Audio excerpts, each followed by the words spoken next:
Do you want to test stuff out? Are we able to get like feedback from people to see if it's loud enough? We have the chat on here. Okay. But is anyone there right now? I don't think so. Okay. I could go over there. Close your hat over.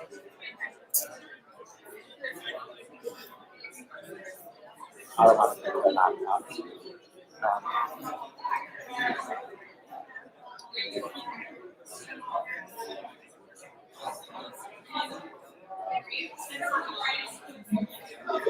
Alternatively, and you tell me if you feel okay with this, I can get a laptop and I can tape the microphone near that speaker,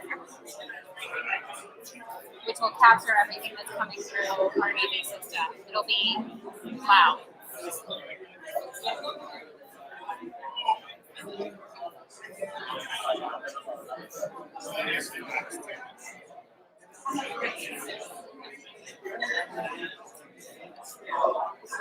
So do you want to keep it up here to capture speakers?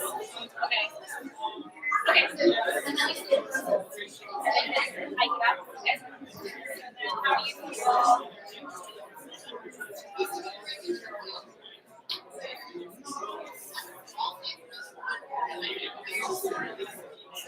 Hopefully that will capture as much as we can get. And there will be some good ambient noise. So.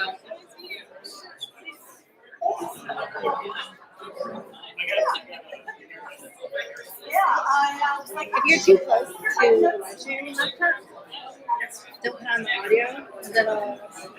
The audio gets really foggy. So should I leave it on?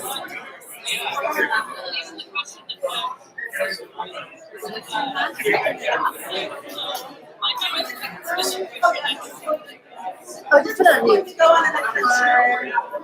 Can you refresh it? I already started it, but it's not.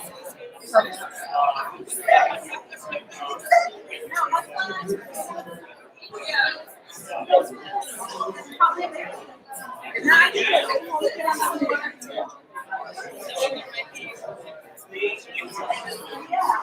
As well as questions.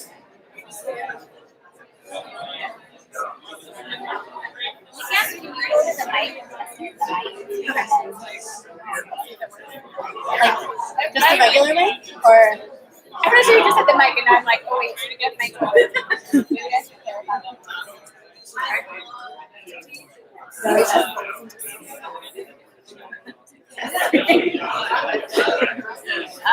Wait.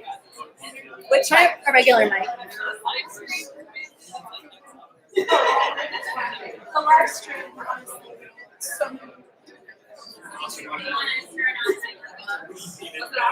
Yeah.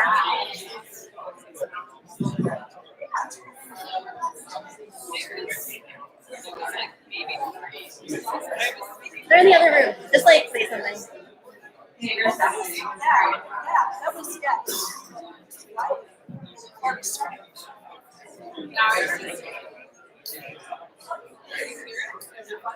It did make a noise when you tapped it. Yeah. What'd you say?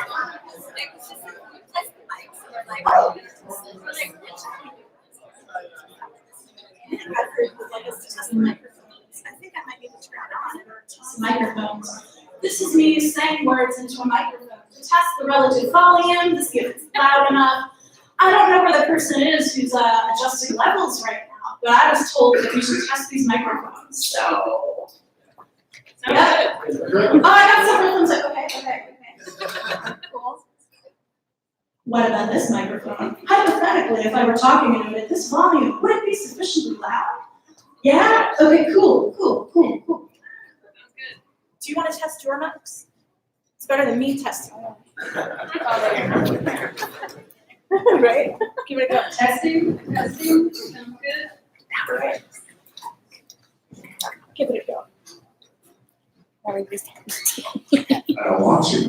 Too bad. I will do it then. Test. Check 1 2 1 2. Oh, I like that better. I can't do this. I thought this was just gonna be a freestyle count. Could be. Are we? I don't know what we're doing. I was told to test mics. So that's what it is. Is this way? We're good. We're good. We were testing the. We're just testing the quality live stream. for the remote stream. Cool. So we were just making sure the microphones were safe. Oh, so as you were.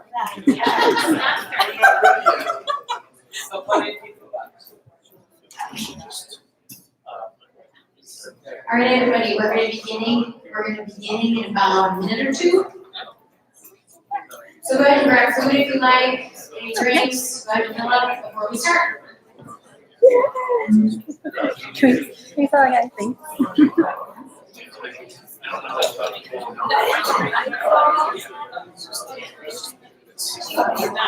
nice.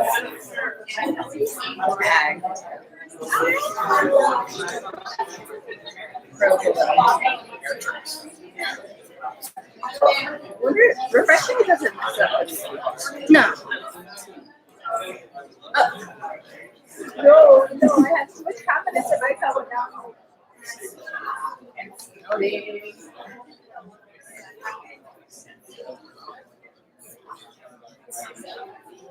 That's smart. Make sure you use it.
I just used my phone for questions because we couldn't get my laptop on Wi-Fi.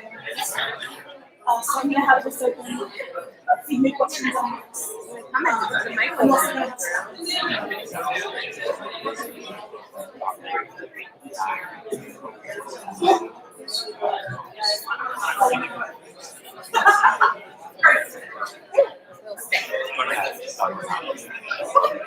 Do you watch one? How do you hear it?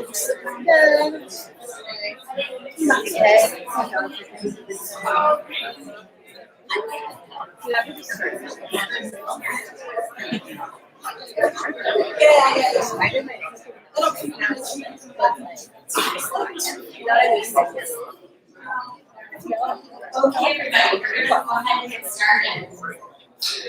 I want to make sure the caption is going. I haven't seen anything. There it is. All right. This is interesting. We've never had caption through an interpreter as exciting. So this will be a new experience for everybody. So welcome to tonight's event. We're going to have a discussion with Marcy Sutton and also Derek Featherstone. And this will be moderated by our wonderful Fen. And tonight, I am Nikki. I'm one of the core co-organizers, and then there's Lyra. Do you mind raising your hand for everybody? And also Karen. If you have any questions, these are the people that you want to talk to. And we are here at Sprout Social, and there are some staff here at Sprout Social that you can also meet if you have any questions. So I'm going to go ahead and start. Just a big shout out to Sprout Social. Thank you guys so much for helping us. They provided the food. Is there anybody from Sprout Social that want to come and say something? Say a few words. Do you mind if I steal your microphone? Thank you. Hello, everyone. My name is Katie Harth, pronouns she, her, hers, and I am the Events Operations Manager here at Sprout Social. I've been with the company for 5.5 years, which is wild and a lifetime in tech terms, but I'm thrilled to have you all here tonight. It is so wonderful to see so many bright faces. Just a little bit about Sprout. We are a social media management software company. So essentially we empower businesses to connect with their clients on social through one centralized inbox so people can schedule posts, engage with their customers in real time, and see how their posts are performing and engaging their audience. After all of that, we are hiring like a lot, just to name a few roles: marketing, sales, design, engineers. So if anybody is interested in staying in touch with us about any future events or career opportunities, we do have some laptops out front, totally up to you. You do not have to feel obligated to sign up with us, but we would love to stay in touch. And I'll pass the mic back to Lydia and Nick. Before, I have a quick question. Is there anybody that needs the size of the captioning bigger? I feel like it's a little smaller. Would anybody like it to be a little bigger? Okay, a little, could we have the caption size, the font size just up a little bit? That'd be great. See if this works. So see where the font size says 30? Sorry, I thought I saw it get bigger. Yeah.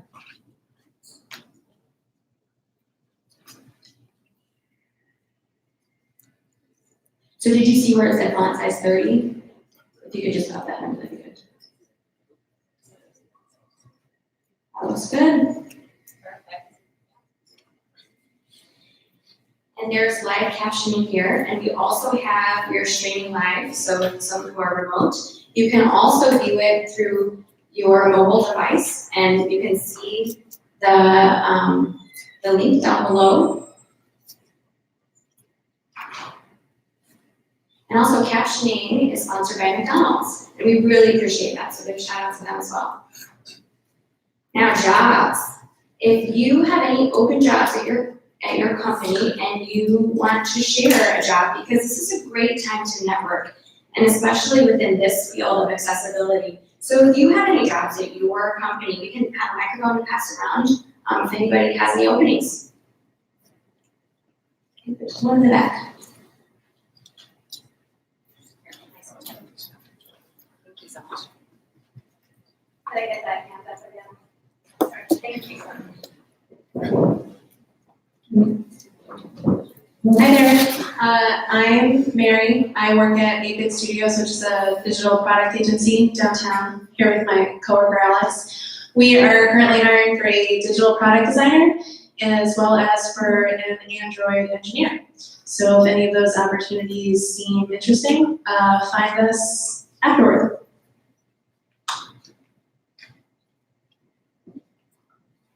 Great, we see another hand.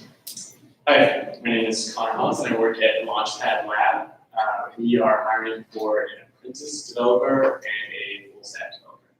So if you're interested in working at a consultancy, working across multiple projects, and especially if you know anything about accessibility, come talk to me. Great.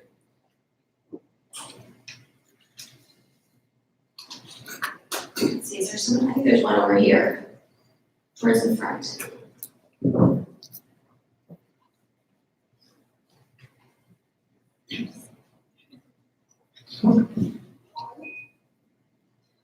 Hey, I'm Laura from Nerdery.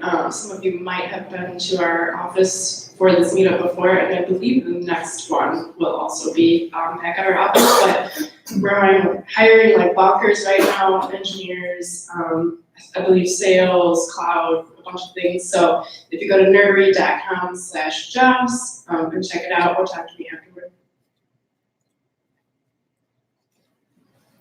Perfect, I see one more.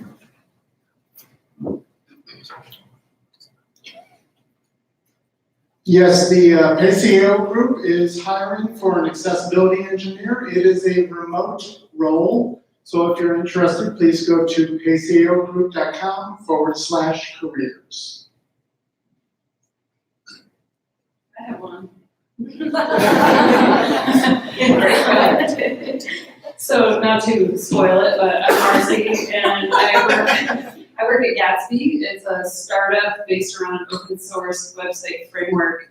And we're hiring for an open source developer to focus on accessibility in Gatsby, the framework itself. So you could impact thousands of websites working in JavaScript primarily, making them more accessible to people with disabilities. And that is also a remote role. So you can find that at gatsbyjs.com/careers. I am gonna go as well, because if my HR team found out that I was here talking to all of you and didn't make some kind of announcement, I might lose my job. So, I'm Derek Featherstone, I work at Level Access, and we're always hiring people in all kinds of different positions, analysts, consultants, managers, other roles too on the sales side of things, people that help with delivering our services and project managers and everything. So about any of that stuff or any other related things or unrelated things, we could talk about pretty much anything. I'm good with that. Okay, closing, anybody else? All right, that's it. So we have pronoun buttons, just like this, over on the table over there, and you can grab it and keep it. And if you meet new people, make sure that you share your pronouns that you use with each other. And also we have an orange lanyard, also on the table next to the buttons. If you do not want to be photographed for any reason, make sure that you put one of those orange lanyards on, and we'll make sure that you're not in any of our photographs. We also have a YouTube channel for tonight's event, and it will be recorded, and we are gonna upload it here, and you can see that on the screen. And that's at youtube.com at Chicago Digital Accessibility Inclusive Design. And I will try to work on shortening that because that's pretty long. And also, let's keep the discussion going on Twitter. This helps this event. Mostly, all of you have heard a lot through word of mouth. So go ahead and share away on Twitter at A11 Accessibility Tribe Chicago. Chives for Chicago. So you can see up on the screen where you can share on Twitter. And also, this is a really exciting event. This is a cool event that is free, 24 hours online. And if you want to stay up for the 24 hours straight and watch that and drink lots of coffee, that's totally your prerogative. But it's one of the speakers, Marcy, will be involved in this as well. And I think there are two members here. Seth, where are you? Seth is here. He will also be one of the speakers. And Melanie Sumner also will be speaking as well. Okay, let's get to the good stuff. Here we go. So Marcy Sutton, I'll shorten this up a bit so we can get to the panel discussion. But she is the head of learning at Gatsby, which is a startup creating fast, accessible websites and web apps while building a strong community. And then here is Derek Featherstone. He's an internationally known speaker, practitioner, and authority on accessibility and inclusive design. He's been working on the web since 1999, when he left his career as a high school teacher and he started his own web design company. And he's the chief experience officer at Level Access, which you heard him talk about. And so that was a hard thing to sign. That was a mouthful, or a handful, I guess, for you. And so Fen Slattery, her pronouns are they, them. She is the accessibility lead at Click Studios, where they build beautiful things and they work toward a more inclusive digital world. Okay, I'm gonna go ahead and turn this over to our panel, and you can tweet. If you want to tweet these names out, you can. They're here up on the screen, and I will leave that up during the panel discussion so that you have that for reference. Okay, everybody ready? Here we go. All right. Whew, I feel like I need to take a deep breath. There was so many announcements. I love that. Thank you so much, Nick. Okay, cool. So, as probably many of you in this room are aware, we did put out a form asking for questions that you would like asked of these two lovely folks. Also, if you're joining us online, you can type in some questions in the chat. And I suppose, I think if you wanted to tweet questions at us right now too, you could do it that way. It occurs to me I didn't turn off my Twitter notifications on my phone, so blow that over, please. If you live tweet this, you're my new best friend, and I will give you a high five when we're done. Cool. So with that said, we're just gonna dive in. This beautiful list that has been curated for me does say in no particular order at the top. So we're gonna go on an adventure, the three of us tonight. The first question I have for both of you, this person says, there's a lot of accessibility work being done with user interfaces, but what about holistic user experiences? E.g. going online to buy furniture, getting it delivered, customer service. Each touch point has access barriers that we should address. Are there any resources or case studies out there for an accessibility overhaul of an entire experience? Marcy, you want to start us off with your thoughts? Who's gonna volunteer, Derek? Oh, I like that. I like that. Let's volunteer Derek. 1 second. This is always the best when I'm in Chicago because there's always drinks and talking at the same time. It's fantastic. So really, really important question because it really speaks to the broader experience side of things. And we often think of accessibility as like this, this technical thing, and there's a checklist of things that we need to do. And the most useful framework that I have found in our work and the things I've been researching is service design. I don't know if you've kind of delved into service design at all, but a service design framework is probably one of the best ways to approach things because it's built in. The system of service design is entirely designed to take into account every touch point, to explore kind of the whole universe of all the interactions in that ecosystem.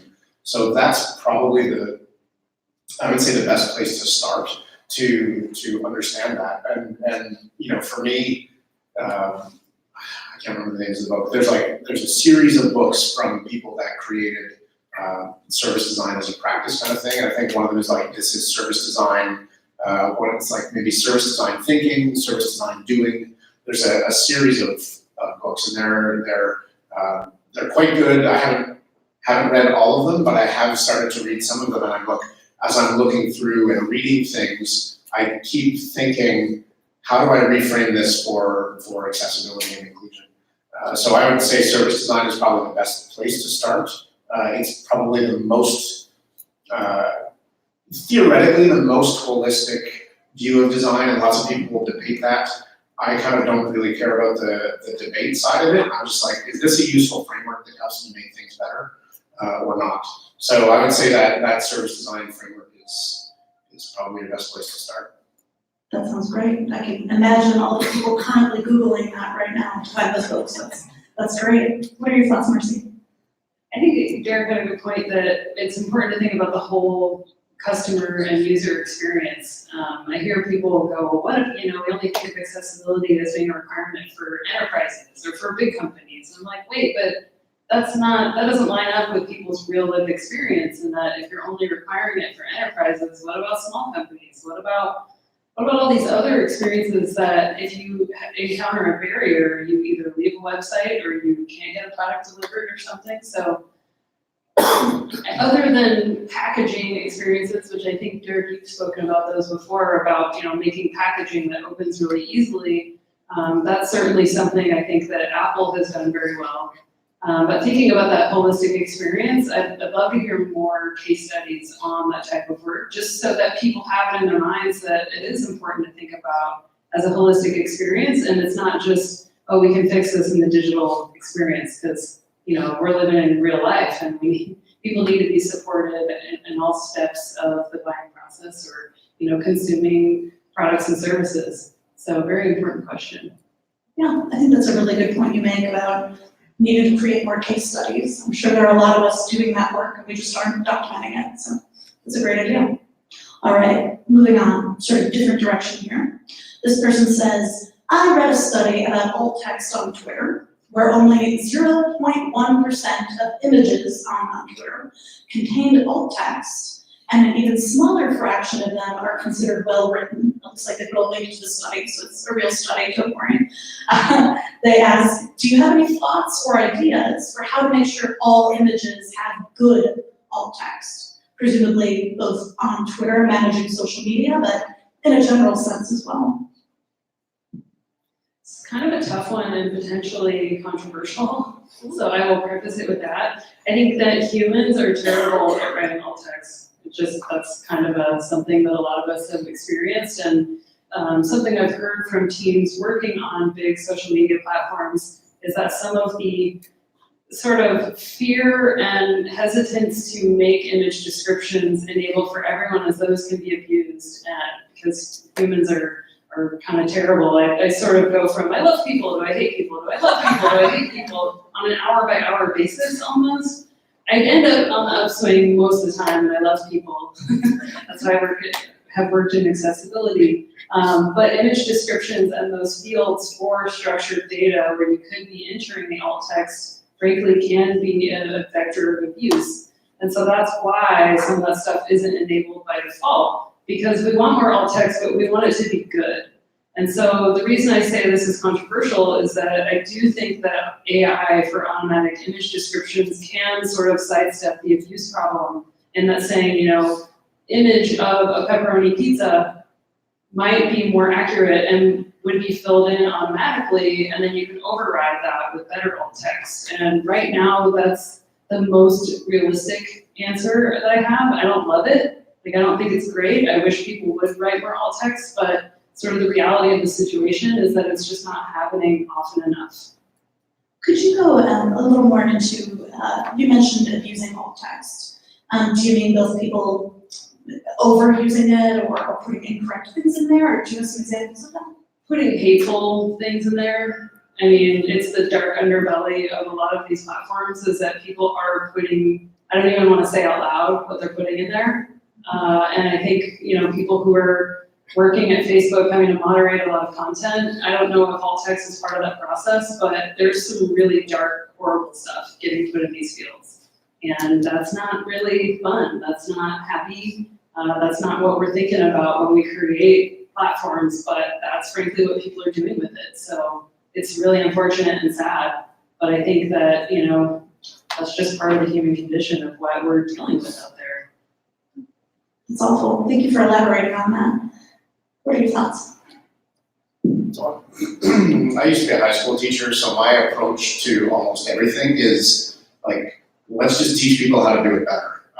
Yes, people suck at writing alt text. That's just it. But machines suck at it too. So let's teach people how to do it better. And I think, one of the things that I've wanted to do for a while, I'm going to say this here so that maybe somebody else creates it. I wanted to create a little bookmarklet that basically takes alt text on images and exposes it. So you basically say, click this button and show all the alt text for these images so that it's just out there and people can see it, so that people can start to analyze that a little bit more, look at it, understand what goes into alt text, so that we can learn from people that write good alt text.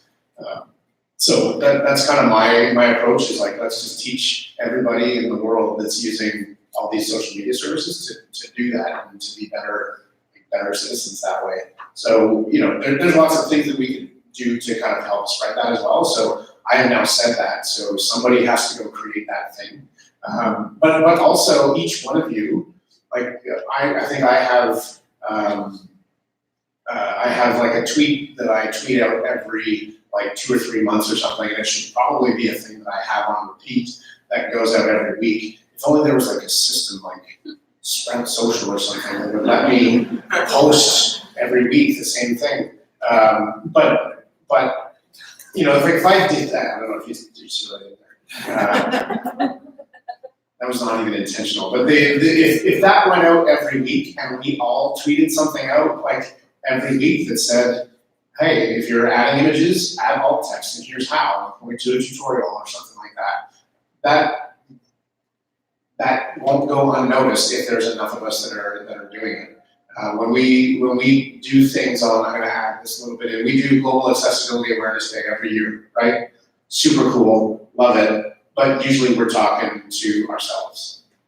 And so what I would love for us to do is get to the point where we're teaching people that don't know anything about alt text and don't know anything about accessibility, how to add stuff, so that we're talking with non-nerds, right? Like let's teach people that don't know how to do what we know how to do. To start adding alt text. So I think there's lots of little things that we can do, and hopefully that just makes things better. It's the hard road, but I think that's the way as a teacher, like you have to do the hard work to get to where you want to be in life, right? Like that's it. That's all. Way better answer. Two things. One, great side project idea for somebody, and two, that's like a way better and more productive way forward, I think. I mean, maybe the AI text is a fallback and we teach people, and then it's like, the combination of those things makes something more productive. Because yeah, we do need to teach people that, and getting it outside of the accessibility community is really valuable, and I've seen it come up with people curating museums, creating social media content, like those conversations I see kind of like flow out there, and so if we can get those practices and resources out to people, I think that would really help. What I'm really hearing here is an argument for some kind of alt text awareness day on top of Global Accessibility Awareness Day. Just saying, someone make the hashtag. Great. All right, so the next question we have. Do you have any recommendations for accessible code training, especially with voiceover and writing screen reader friendly code in general? So it sounds like they're asking for recommendations on learning how to write accessible code. Yes, I do have recommendations. Good, next question. So there's lots of great resources out there. Marcy's Egghead courses, just one. Marcy's Egghead course, that's a good place to start. But there's a lot of people I don't say this often, but there's a lot of people at Google that have put out a load of resources, from like their Google I/O talks to like their Alleycasts that Rob Dobson does, and there's lots of people that are putting out ridiculously good quality information and content all the time. There's mailing lists, like the web mailing list, you can go there. There's always people that are teaching these things all the time. So lots of recommendations, probably too many to narrow it down. If you look at any accessibility agency, look at their blogs. We're always posting stuff. Level Access does, DQ does, Paciolo Group does, 10 does. Like everybody is putting content out there all the time. It's great for people that want to learn how to code in a more accessible way. So look, it's all right there. Yeah, there's another one from the Google Chrome team on Udacity. Rob Dodson and Alice Foxhall had put together, I think it's a 6-week-long course on web accessibility, not tied to any one framework. It's more of a generalist accessibility course, and that one is super awesome. I know they worked very hard on that, so I would recommend that one as well. And WebAIM, I really like their resources too. Excellent. All right, related question. Are there any particular accessibility trainings, and it sounds like you both listed quite a few, or certifications out there that you recommend? I haven't gone through the certification route myself. Some of my colleagues have. I know the CPAC is one of them. There's training courses for the certifications as well. I know DQ does some of those. I think if you really want that expertise, whether or not you're working at, all the time as an accessibility specialist, that can be a really great way to solidify that knowledge, and you end up learning a lot through the practice of studying for it. So I think there's a lot of value in doing those regardless of what you want to do with it. For me personally, I was a little bit past that point in my career, so I made a judgment call for myself But are there 2 certification programs? Yeah, so just to elaborate for folks, because this dork just took it the other week.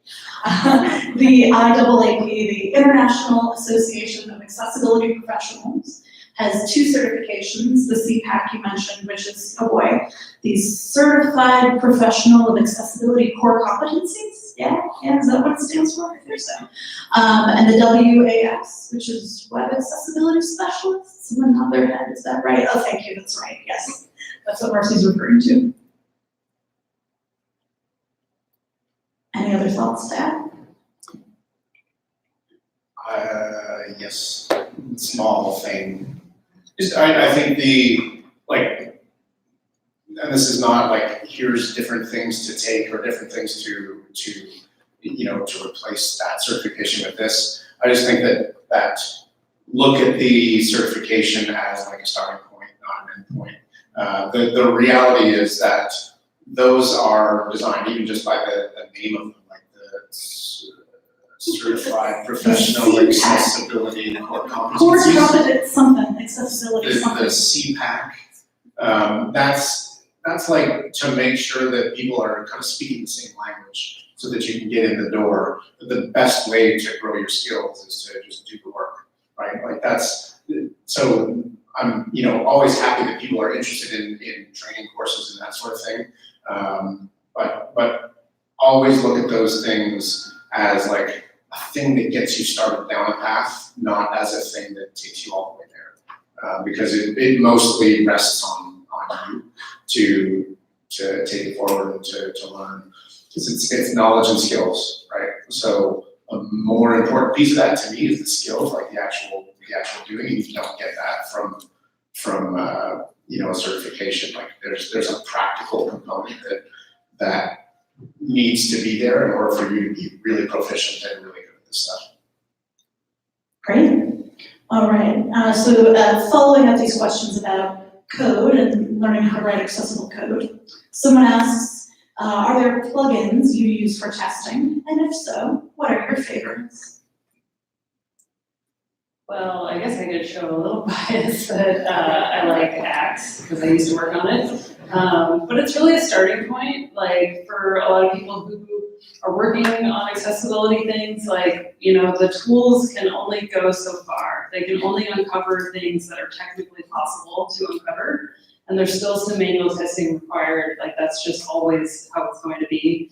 And even so, sometimes there's edge cases, they really tout no false positives, but I know there are some. Occasionally, it's just the way that it goes. So you have to use your own judgment as you go through things for your own context and situation and evaluate those one by one. But I think browser plugins are really great because you can test websites as they're rendered, and it doesn't matter what framework you're using or no framework. You can just test pages, as designers or developers in the moment. So I think there's a lot of utility and help to be gained from these tools so that it's not like here you go QA team, here you go accessibility specialist. We can each of us in our roles take on a little bit of that testing. And honestly, some of the basics that these tools uncover are so critical that that's absolutely important. I think some linting tools are helpful as well. There's an ESLint plugin for React applications, but it's a good starting point. Like it can catch some things, but it's really just looking at your markup, so your styles. This may change, but your CSS and your JavaScript, ultimately you want those to be applied so that you're not having to test the same things multiple times and get different results. But there's plenty of other tools, the WebAIM, the Wave extensions and API. I think what's nice is if you can use one set of tools in different contexts, like in a browser extension, and have the same rule set in automated tests, then your teammates who are using different tools are using the same rule set. Then you're evaluating similar things. Great. Derek, do you have any to add? Yes, my favorite plugin is a design plugin. It's called Stark, and it is fantastic for people that are designing things. They want to check color contrast. They want to check like how does this work without color? What kind of what kind of things can I simulate at the design phase? And so I'm a huge fan of that because it pushes things further to the left or start to bring the idea of accessibility earlier in the process. It's not perfect, there's lots of things that it just doesn't, that it can't detect.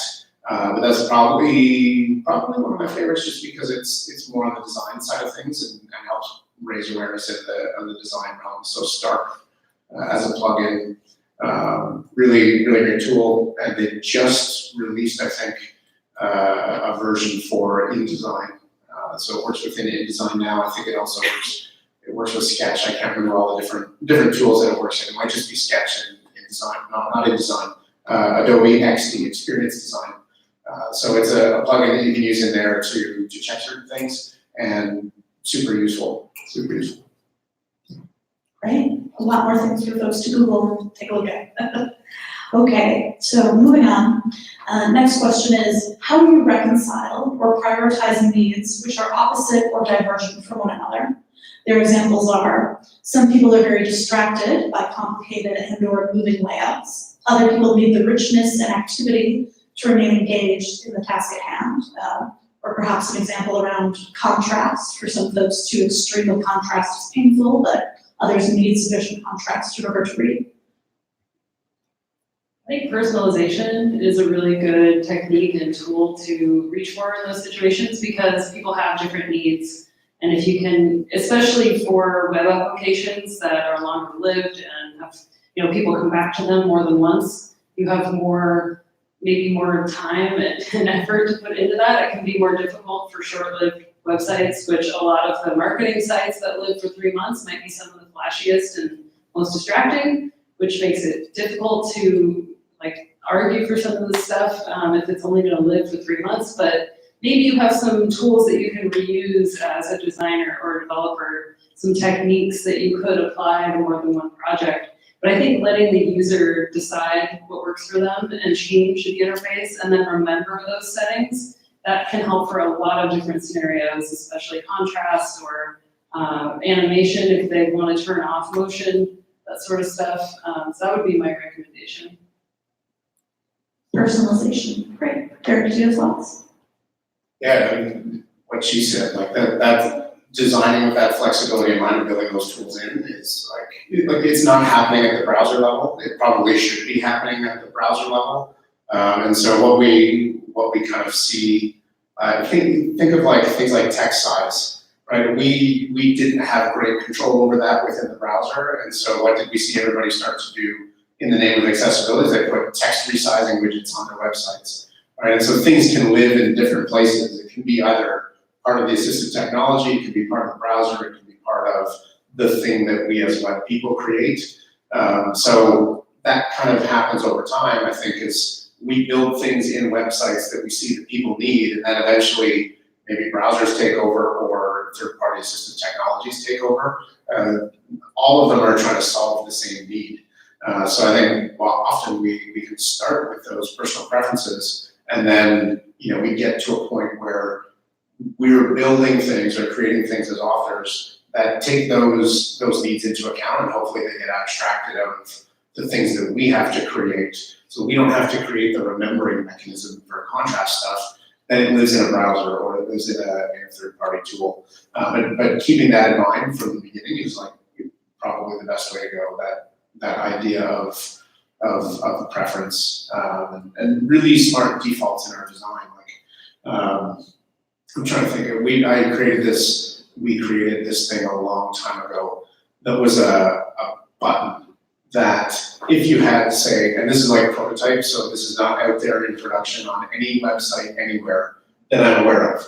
It might be, and if you want to take this and put it on a production website, I will pay you $10 because I think this would be so awesome. We did this thing with a button where if you had fine motor control related issues, or let's say you had a tremor and you had difficulty clicking a button, if you clicked on the button and then missed, then we grew the button. And if you clicked again, we grew the button a little bit more and then the idea was if you get to a point where you clicked it and you were successful clicking that larger button, we just remember that button size and we make all your buttons that big. No, the problem, of course, is that you end up with buttons that are taking up half the screen, right?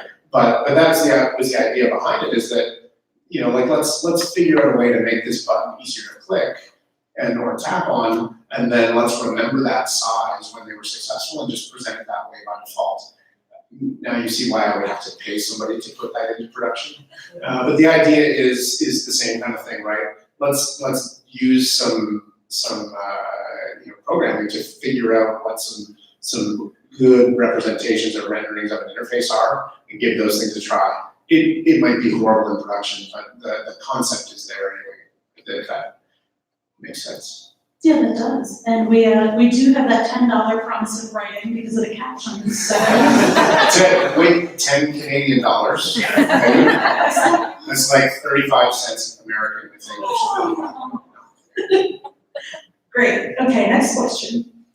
Do you encourage those with a disability to be advocates or to be part of the accessible and inclusive design process? If yes, they're competing with, how do they stand out for these types of roles when they're competing against those who do not have disabilities? I would say people should do the kind of work that they want to do. So if that's something that someone with a disability or not wants to do, go for it. I think if you know, really my advice would be true for anyone going for a role, is that having the ability to talk about what you can succeed at, like what do you love so much that you can excel, and really focusing on what you do well is a good way to show passion and to show like what kind of work you've executed before. And I think that's true for anyone. Sort of the twist on that for someone with a disability, which I don't, so I can't speak from my own experience here, but just leaning into your own experience and communicating how that would be an asset. Like, what unique experience can you bring that someone else can't? And that's really compelling, because that would be super helpful to make any product more successful. If you have that experience and that insight and perspective, that's something that someone who doesn't have your disability can't offer. So really trying to make that an asset and something that only you can bring to the table, that would be my instinct. So I'd love to hear other people's thoughts on that. Derek, you're another people. What are your thoughts? I am another people. Don't be a tester just because you have accessibility needs, right? Like, it seems to be this default position that we assume that people with disabilities are going to be testers. And it's just not, like, it should be like that. If you are a designer, go be a designer that happens to have a disability. Like, who cares about, like, it's not like, for some people, testing is awesome and it's what they want to do. But I think a lot of people might, and again, this is partially conjecture, but, you know, speaking with lots of different people with disabilities over the course of the last whatever number of years, I think lots of people want to get involved, but they don't know how to get involved because they think they have to do it, be in a testing role, be in a management role, be in a developer role, be in a whatever role. The more people that have disabilities that make their way into other jobs or you know, work with everybody else at whatever company they're at, the better it is. Like, it just makes people more aware of what accessibility even is and why it's needed. So yeah, like, be involved, but be like really forward thinking involved, not just like, oh, how do I get involved in the testing side of things? Maybe testing is the way in, but that's not the ultimate end game, right? We get to a point where maybe testing gets you in the door and doing some of that, but that gives you the opportunity to say, like, hey, here's this other stuff that I want to do as well. And I want to manage a testing team. I don't want to just be a tester, or I shouldn't say just. I hate the word just, but I just said just. But you know what I mean? Like, there is no such thing as just a tester, but for some people, testing is not enough, and they want to. They don't want to be pigeonholed and put into that position because they have a disability. So, like, do whatever you want, whatever you're passionate about, and make that happen. Yeah, and I really need to hear from people with disabilities on this. Like, we're both able-bodied people, so we need to even answer this question is kind of uncomfortable because we don't live that experience. And so I'd really love to hear from people on Twitter and, you know, give us your ideas to be able to answer this question more authentically. As the person sitting on the stage with disabilities, I was going to go rogue and answer the question too. Yeah, so building on what the two of you said, the testing point, I would also add that I really strongly recommend that if you participate in testing, whether it's at your organization or another one, make sure you're compensated for your labor. Don't let your employer or someone else try to make you feel like just because you're colorblind, oh, you'll just test this, right? Make sure that if it's not a part of your job description, someone acknowledges that you're doing things outside of that and that they compensate you for it. You shouldn't be expected to do free labor just because you have a disability. That doesn't make any sense. The other thing I would add is to be very cautious, especially if you are specifically working in the accessibility field. And balance feeling like you need to disclose your disability in order to be seen as valid or allowed to work in this space. There are some of us, like myself, who has invisible disabilities that can get away with not disclosing them. And yeah, there's a lot to know about the ADA prohibits discrimination, that as soon as you bring up what your disability is, it can be very easy for employers to potentially accidentally discriminate against you. So there's a lot of writing online about that. And I don't know, hit me up, we'll yell about it on Twitter, but be careful and make sure you're paid for your work is my additional opinion. All right, this next question only says Marcy, but I think I will let Derek answer it too. If that's okay, are we okay with him being you can just be Marcy and I. Yeah, go get another beer, why not? Okay, Marcy, now there's just us. What do you see as the biggest development challenges in the field of accessibility? Wow, you really left. Oh, wow, yeah. I was actually going to say that we can't solve it all with development, and that design is super needed. Like Derek talked about shifting it left earlier. I think that we need accessibility can't be solved when it's already been baked into a design. I mean, if it's in your brand colors, if it's in the user flows, I mean, as developers, we can only like shine it up as much as we can, and so. Yeah, I think the challenge is thinking that it can be solved in development, because a lot of times it can't. You're not set up for success. So yeah, I'd say that's probably the biggest challenge. There's also challenges just around what can technically be done sometimes. Like you hit barriers with what can be technically accomplished, and automated testing for accessibility is a big part of that. Like we can only do so much in an automated fashion. And so as developers, you end up thinking that the tool can find everything and all right, I'm done. So it takes more involvement from everyone, not just developers. Like it's more of a team sport, really. I like that. Accessibility, it's a team sport.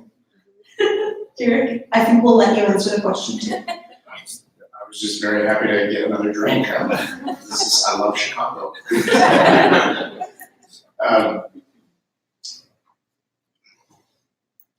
Yeah, I think the biggest challenge is mindset, and we often think because we're engineers, because we're developers, that's where the solution lies, and I think Marcy said it really well. Like the biggest undoing of accessibility is having like if you think of the three kind of areas that we need to make a really great website or a web app or whatever it is. We have design, we have content, and we have functionality, right? If you have really awesome accessible content and a really brilliant design, but really poor technical execution, the quality of the content almost just doesn't even matter, right? And by the same token, if you have perfect technical execution, ridiculously amazing content, but a really poor design, then it kind of doesn't matter, right? So it has to be all three all together. If we don't have that, we kind of have nothing, right? So it makes it difficult. We also have to remember too, I know I'm reading between the lines on this. I don't know if that was a one-line question or if it was multiple lines, but I'm gonna pretend it's multiple lines and read between them. I totally forgot what I was gonna say now. It was, it's gone. You were saying it has to be all three altogether, Yeah. and yeah, we it don't does. have that. We kind of have nothing. Yeah. It makes it, we also have, I know, I'm reading between the lines. I can just keep reading the captions if you want. So I am 48 years old and I have 4 children, and that's kind of my disability because I don't remember anything anymore because I am tired. My children have worn me down. They also, I shouldn't say that, they might be watching right now. Who's kidding? They're not watching right now. No, there was something really good that I was gonna say, but it's totally gone. So if it comes back, I'll let you know. Yeah, jump in, interrupt. All right, ooh, I like this question. That's because I wrote this one. If you could give your past self, just starting in their accessibility journey, one piece of advice, what would it be? Think back. You're just having fun reading the captions now, aren't you?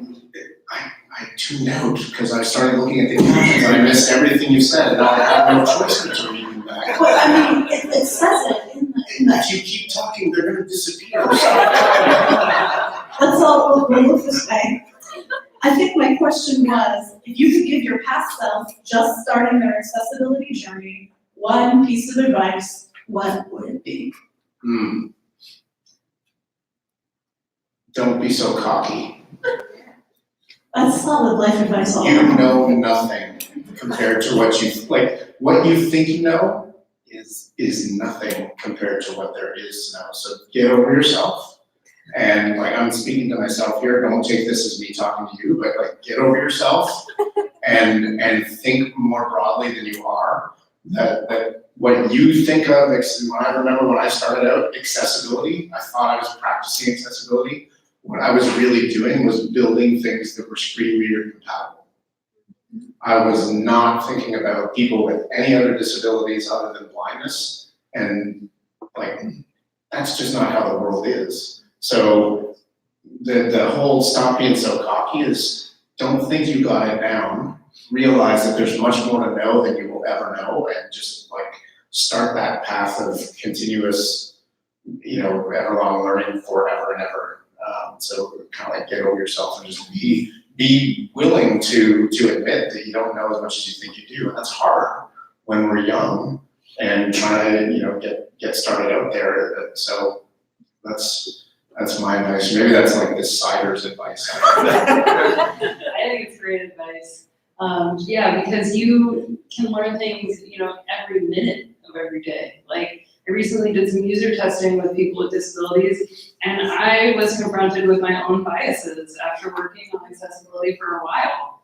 And so it's super important to just keep that open mind and always be in that learning mindset, because everyone is different and there's always some change or improvement that we could make.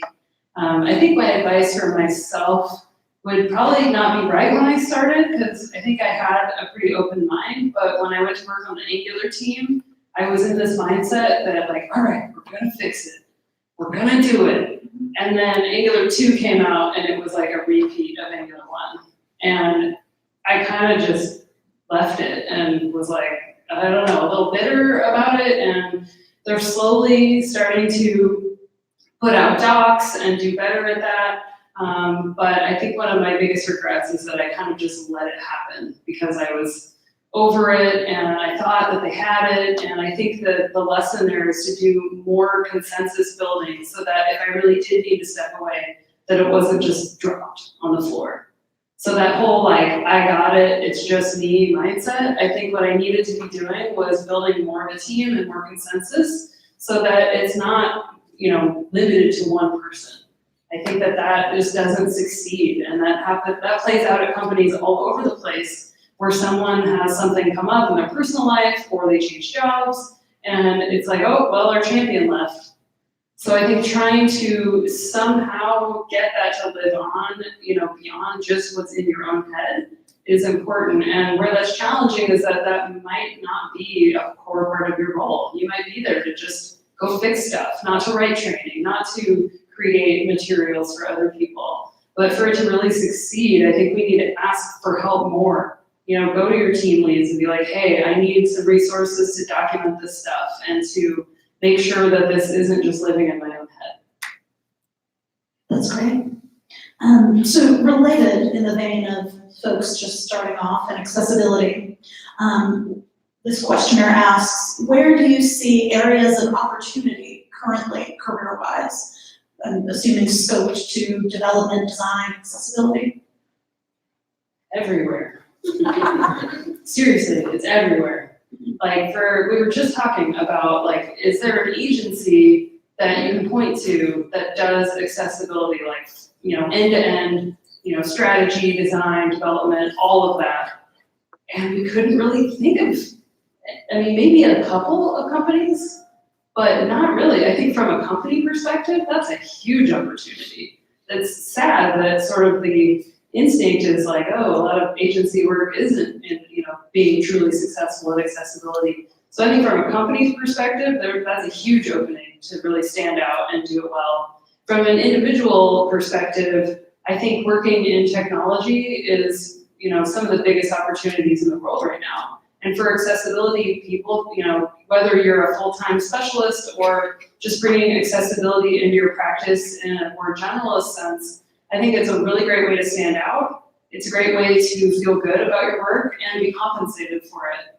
And so I think opportunities abound, and this is a really great field to be in, because it kind of gets you out of bed in the morning and you can actually make a difference in the world. And there's not a lot of jobs that I can say that about. Wonderful, Derek. Well, and I think a big part of it for me too is I've been in the field for 20 years now, and it always changes, right? There's certain things that stay the same. The technology is always changing and implementation changes, but the same core concepts keep coming back over and over and over again. So there's going to be all kinds of new tech that we create that is going to have the exact same problems that we have seen before, just applied in a new way. So the opportunities for me are literally everywhere. That's it. No more. She said. Everywhere. Awesome. All right. So Nick has informed me that we have about 20 minutes left. So now we're going to do audience questions. The format I'm going to do this in, because we have our lovely live stream folks as well, is I'm going to first do a live stream question right now to give everyone in the room a little bit of time to think. Then we'll do a Twitter question, then the room. Live stream, Twitter, then the room. So I guess if you want to cheat, you could ask your question in the live stream or Twitter or something. Hey, follow your heart. Okay, cool. So in the room, percolate, think about your questions. Here's the first live stream question. Hi, I'm Marco from Vancouver, BC. Hi, Marco. Yeah, go Marco. I know Marco. Oh, you know Marco? Well, there's only one Marco in Vancouver. Oh, I'm sure. Marco says, the new Accessible Canada Act is now in force in Canada. What do you feel is the most effective approach in preparing for any new legislation? So, Accessible Canada Act, I don't know if you know all the details of it, but basically on, I think it was June 21st, we got a new act in Canada, federal act, that applies to people with disabilities and all kinds of federal organizations. And we're in a position right now where the law is there, but none of the supporting standards and regulations are there yet. So that's kind of the process that we're going through. So in terms of preparation for it, I would look at two things. I would look at what has happened in each of the provinces in Canada. So we have provinces, we don't have states, in case you weren't sure. We have provinces, and we have a few provinces that have gone through some of the growing pains of enacting their own legislation and having all those regulations. So I would expect that the process is going to be very similar to what's gone on, but maybe even better because we should learn from those, from the things that went well and the things that didn't go well. So preparing for the process to be, I would prepare for a long rant for this. When the Ontarians with Disabilities Act came out in 2005, the goal was for Ontario to be fully accessible by 2025. And we all were like, wow, that's such a long time. I can't believe we're, why did they choose such a long time? And now we're here in almost 2020. I'm like, now I know why they chose such a long time. So I would expect the Accessible Canada Act to have a really long ramp as well, or at least that's my guess. That's not based on any insider knowledge or anything like that. I would expect that. I would also expect that it would align to international standards. So I would assume that we'll be using WCAG 2.1. If they're smart, they will not say 2.1 in the regulations. They will say the most current version or whatever, and some kind of ramp up kind of period, so that when we get to the point where 2.2 comes out or silver comes out or whatever it is, that there will be a certain ramp up time for that to become the thing. But I think one of the mistakes that we've made in the past in various jurisdictions is that we've locked it down and said it's tied to this particular standard, and then we get a new one, and then everybody's like, but the legislation says we have to do the old standard. So I would expect the process to be something like that, and to be prepared, to be looking at not just 2.1, but everything that kind of, that goes beyond that. Wonderful. Marcy, do you have thoughts to add about preparing for new legislation? Not really. I'm usually just focused on user experience more than compliance. So that's not really where my head's at. I'm really glad Eric was here. It also just sounds like, in general, thinking about user experience is a good way to preempt what future laws might be. So. All right, we're going to go to Twitter now. And I'll let you two decide. Do you want another question about legislation or something about design? Design. Okay, design, cool. So the design question from Twitter. Should product designers include tab order and alt text within design deliverables? Yes. I think so. Also, yes. I think so, just because it removes ambiguity about how that design should be executed, and it gets designers thinking about that earlier. I guess tab order, alt text is a good example. Roles, if you can annotate those in designs, it means that everybody's thinking about it earlier. And I think that's kind of a good training model for people in different roles, so that if you have kind of a standard way of annotating designs, that means that it's not reliant on one designer and one developer who knows. Kind of make that standard on your team, and I think it's a fantastic way to work, so yes. Great. Okay, we're going to go to questions in the room. As a note, guideline for questions. Questions are like Jeopardy.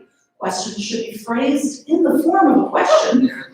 But also, unlike Jeopardy, you shouldn't be using your questions to prove that you know something. They should instead be about something you don't know about, that these two might know about. Wasn't that cute? All right. Yeah, well, follow your heart. Give the mic to someone. Thank you for your work. This gets to a little bit of what Marcy said earlier. Do you have advice for making a commitment to accessibility sustainable in an organization and building the kind of consensus you're talking about? Yeah, I think having it documented is a really great way to do that. Like if you have, some kind of a portal with documentation on it, include accessibility in that, try to kind of like your comment about not baking in the standards version, like make it future-proof if possible. Just having, even if it's just a list of resources of where people could go and learn about that, that means that they're not having to go and ask someone every time. If you have automated tests, writing it into your automated tests for web applications and websites, that's sort of a contract that bakes accessibility into your functionality on the site. I think that can help, keep somebody from breaking something inadvertently. I think it's really a culture thing. And so if there's ways that you can get people interested with lunch and learns and talks, maybe you have flyers with like a, tip of the month or something. Like there's all kinds of different ways that you can implement that. I think it's really just trying to think of it as a culture that everybody can become a part of. That seems to be the most sustainable because you're kind of spreading the knowledge around. Derek, do you have anything to add? Yeah, I was gonna go to culture as well, like that's the cornerstone of sustainability. For it to live on, I often say that accessibility needs to live in people, process, and tools. And if you have it in all three of those, if one of them goes away, the other two support it and prop it up, right? So if the other piece of this is a commitment to not just saying like, this is our process, right? Your process should change over time as you learn more. So if you're in a position where everybody in the organization, I say everybody, it's a very blanket statement, but where people in the organization want to set a process now and then go Ron Popeil, set it and forget it and never revisit it again, that's kind of the wrong way of approaching it. So acknowledging right up front that the only way to make it sustainable in the long run is to know that we're going to review and we're going to talk about this, we're going to do a retrospective, and we're going to improve our process after every single project we do. And we're going to do a bit more of a formal thing every quarter or whatever, like whatever we need to do to build it into the way that we work. We hear about this all the time where people will ask something about a company, like, why do we do it like this? And people say, because that's the way we've always done it. Like, we want to use that to our advantage, right? Like, let's make doing it in an accessible way, the way that we've always done it. And when we do that, then we know that we're in kind of the right place. Great. All right. We're going to go to the live stream question. And actually, Twitter has also asked this, so I don't think I can avoid it. I'm going to ask it in the way the Twitter question asker asked it, because I think it's very funny. So what about this Domino's appeal to scooters? For some explanation for folks in the audience who aren't familiar, oh boy, how do I break down this Domino's appeal? 20, do you want to try to explain it? I'm trying to be very neutral with the way I talk about it, and that's what's tricky for me. Essentially, Domino's, I don't remember, it was inaccessible to screen readers, I believe was what it was. And they had been sued, and they are now appealing that lawsuit all the way to the Supreme Court, saying that they should not have to comply with the CAC because they can't be reasonably expected to do so because the Department of Justice hasn't laid out clear regulations, I believe is what their claim is. So just for reference too, I had a fight with my children over what pizza we were going to get one night because they wanted Domino's. I'm like, no, we're not getting Domino's. And they're like, but why? And one of my kids said something like, because Domino's won't make their website talk right. Okay. So bottom, for me, the bottom line is they're kind of the argument, and I have not followed the case, but kind of like building on what you're talking about. What a lot of organizations do when they're faced with this is they say, there's no clear guidance, therefore we don't know, we don't have to do it, right? Because there's no real clear guidance. Whatever, like that's wrong. Like that's just wrong. So I haven't followed the case. I know that it's a case. I avoid the legal side of things as much as I possibly can because I just really don't enjoy that aspect. And as a Canadian, we are not nearly as litigious as things are down here. So I kind of don't even know what do you mean Supreme Court? What? But a lot of the strategies and tactics that a lot of these organizations seem to use is that they try to get out of things on a technicality because they want to say like, it doesn't apply to us because of this, it doesn't apply to us because of that. And the reality is, it probably wouldn't take that much to make, and I say take that much, I don't know, like it's, $500,000, $3 million, I don't know what it is, but they're probably spending again, conjecture, I'm not a lawyer, but they're probably spending more on legal fees than it would to fix it. Part of the reason that I would expect that they're doing that is because they don't want to be told by someone else what they can and can't do. Like that's probably what it all comes down to. I'm gonna cry now because I hate this stuff. It's ridiculous. It really is. That's my personal opinion, but it's ridiculous that we should not even be having these conversations. That's the thing that hurts the most. Yeah, I agree because of the cost to fix the site. I mean, legal fees are not cheap, especially at that level to go to the Supreme Court. I haven't seen official numbers either, and I'm also not a lawyer. But at some point, like it probably would have been cheaper to just fix the site. I mean, isn't $38,000. $38,000? Yeah. In the argument. Which is ridiculous. Like, come on. I mean, there isn't Domino's the company that was like fixing potholes in the road to make their delivery drivers get there faster. Hi, any irony there? Like, it's kind of absurd that they would do that. I mean, maybe it's just this alternate universe where they're like, we're gonna force the DOJ to make a decision, and like, hopefully it'll turn out for the best. I don't know. That's a pretty like subversive way of thinking about it, just knowing that it could go either way. And I haven't been like, I don't have any faith that that's what they were trying to do, just based on the arguments that I've read a little bit about, but Even for the sort of boycotting Domino's aspect, maybe do us a favor, go home or wherever you're going after this, and tell 2 people that Domino's is trying to say that their website doesn't have to be usable by people with disabilities. Just like tell some people, just do that for us. That's your thing to do tonight. Cool, all right. I tried very hard to be neutral and I couldn't. Yay, all right, let's see. I believe that was both a Twitter and a live stream question. We have about 5 minutes left, so I'm gonna do like a rapid fire question round. And you are so excited to ask a question at the front, so we're gonna go with you. Rapid fire questions. All right, so let's say you're in a proactive position as a developer and you're at the table with business people and they want to have accessibility in their project outside of like hitting the legislation or the WCAG compliance levels. What could you do to add like usability and accessibility into a project plan?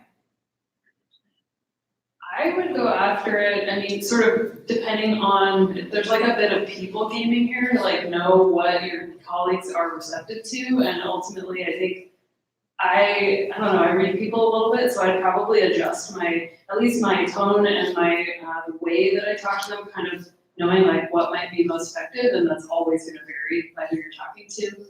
But really, one of the things I go towards the most is talking about quality, and how if you make something that's a higher quality project, more people can use it, more people can give you their money. I think if you can hold it up as an example of something that's done really well, that's a great case study. You know, you can get your marketing team on board, get them excited. I think there's lots of angles that you can try and make it something that the company can be proud of. And if you're a pivotal hire, like they need you really bad, you probably have some leverage. Say you should threaten to quit, but maybe threaten to quit.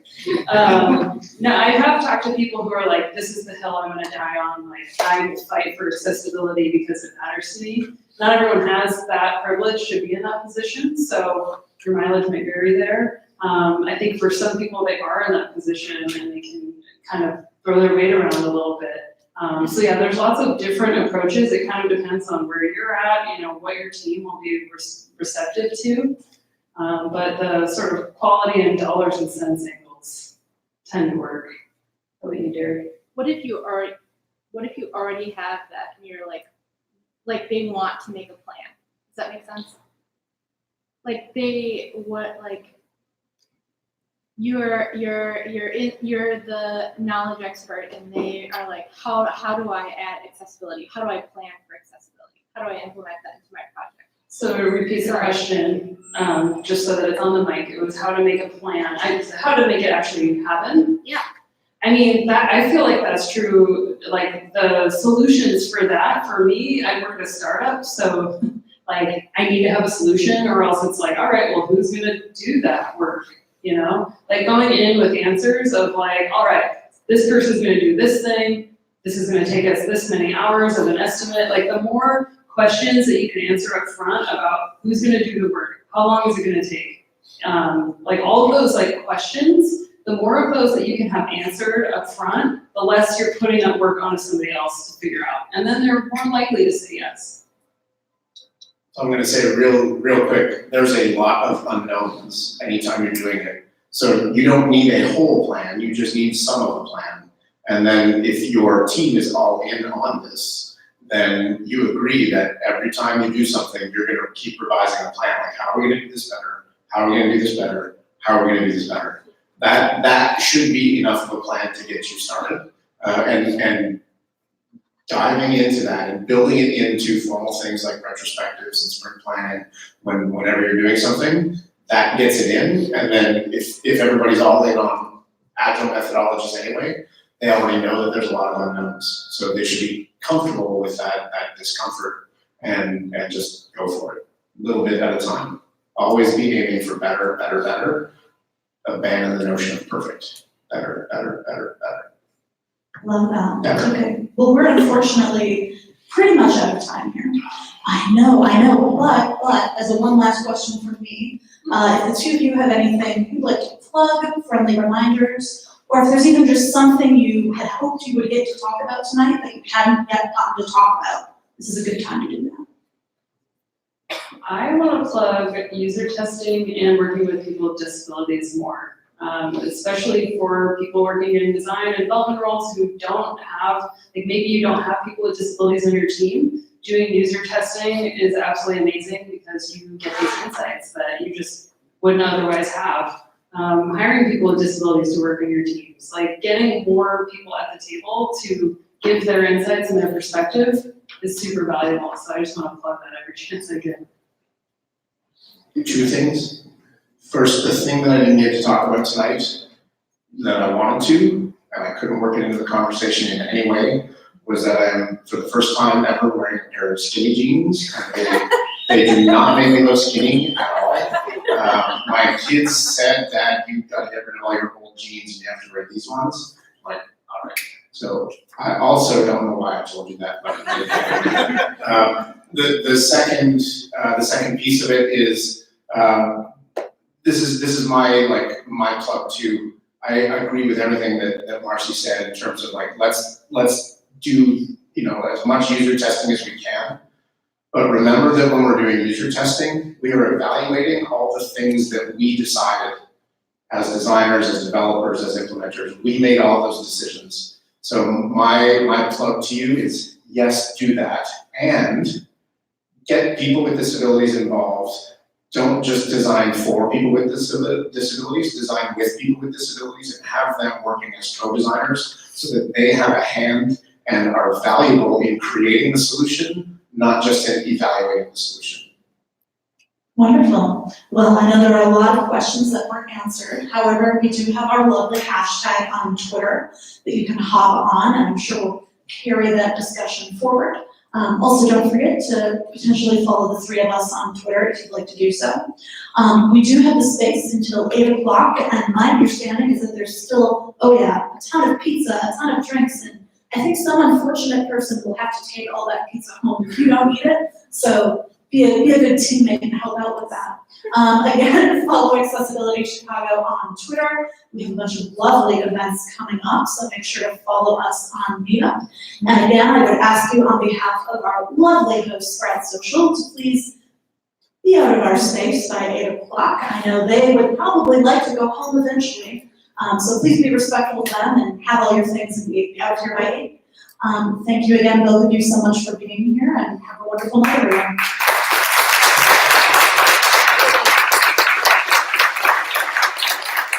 Thank you, Fen, for moderating this. Thank you.